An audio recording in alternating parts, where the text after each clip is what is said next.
오늘은 3단원 지역세계의 교류와 변화에서 4단원 신항로 개척과 유럽 지역 질서의 변화, 그 중에서도 절대왕정에 대해 배워보도록 하겠습니다. 오늘은 대단원 3단원의 마지막 시간으로 교과서는 128쪽부터 131쪽을 펴주면 됩니다. 먼저 절대왕정의 성립입니다. 배경을 먼저 살펴보면 16세기 이후 지방 분권적 봉건제가 붕괴되면서 군주, 즉 세속 군주가 힘을 강화하게 되고 그러한 군주는 자신을 중심으로 권력을 모으는 중앙집권적 통치를 강화하기에 나섭니다. 이런 중앙집권적 통치를 강화하기 위해서는 여러 가지 조건들이 필요했는데요. 먼저 정치 이론은 왕권 신수설입니다. 왕권 신수설은 군주의 왕권은 신으로부터 부여받았다는 정치 이론입니다. 또한 관료제라는 시스템을 가지고 있었는데요. 이런 관료제는 왕의 명령을 즉각 실행할 수 있는 조직 시스템을 의미합니다. 또한 왕을 호위하거나 왕이 시키는 대로 뭔가를 역할을 할 수 있는 군대도 필요했는데요. 그 군대는 언제나 준비되어 있는, 즉 언제든 동원할 수 있는 군대로 상비군이라는 명칭을 갖고 있습니다.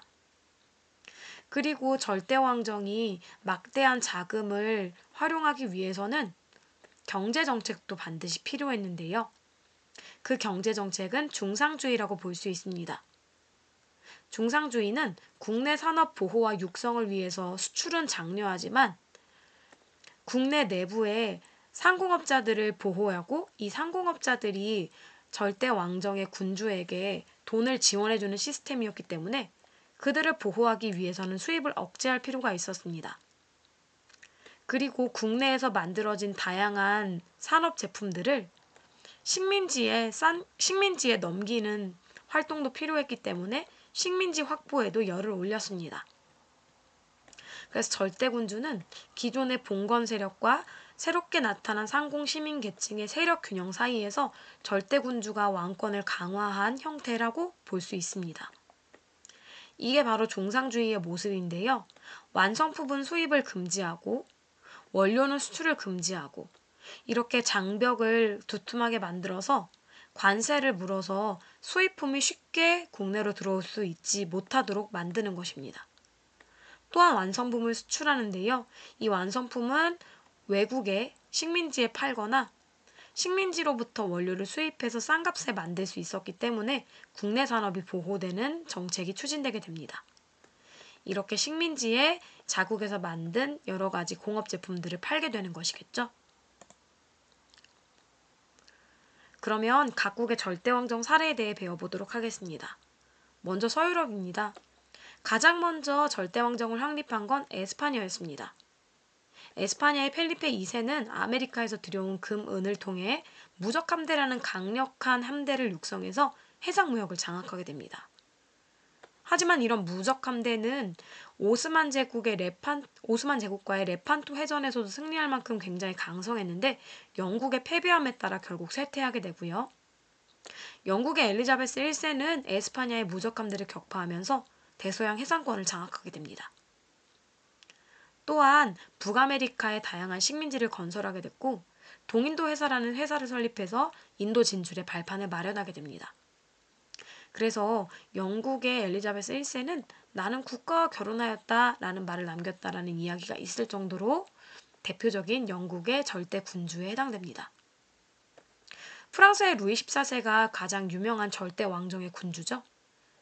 루이 14세는 재상인 콜베르를 등용해서 중상주의 정책을 적극적으로 펼침에 따라 국가 재정을 안정적으로 확보하게 됩니다.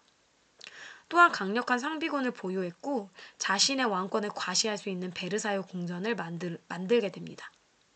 그래서 프랑스의 루이 14세가 지미국 국가이다 라는 말을 남겼다고 우리 교과서에서는 쓰고 있는데 사실 이거는 명확하지는 않다고 해요. 다음은 동유럽입니다. 동유럽은 서유럽보다 도시나 상공업 발달이 늦어서 시민계급 성장이 늦어진 관계로 17세기 중엽에 이르러서야 절대왕정이 등장하게 되고 이런 절대왕정도 누군가를 깨우치기 위한 계몽사상의 영향을 받은 군주가 국민들을 좀 깨우치는 스타일로 절대왕정을 펼치게 됩니다. 그래서 군주가 적극적으로 개혁을 주도했다는 특징을 가지고 있고요. 프로이센의 프리드리히 2세는 다른 말로 프리드리히 대왕이라고 불리기도 하는데요. 그는 국가 제1의 심부름꾼이라고 자신을 자처하면서 산업을 장려하고 각종 개혁을 추진하고 로코코 양식의 대표작이라고 볼 수 있는 상수시 궁전을 축조하게 됩니다.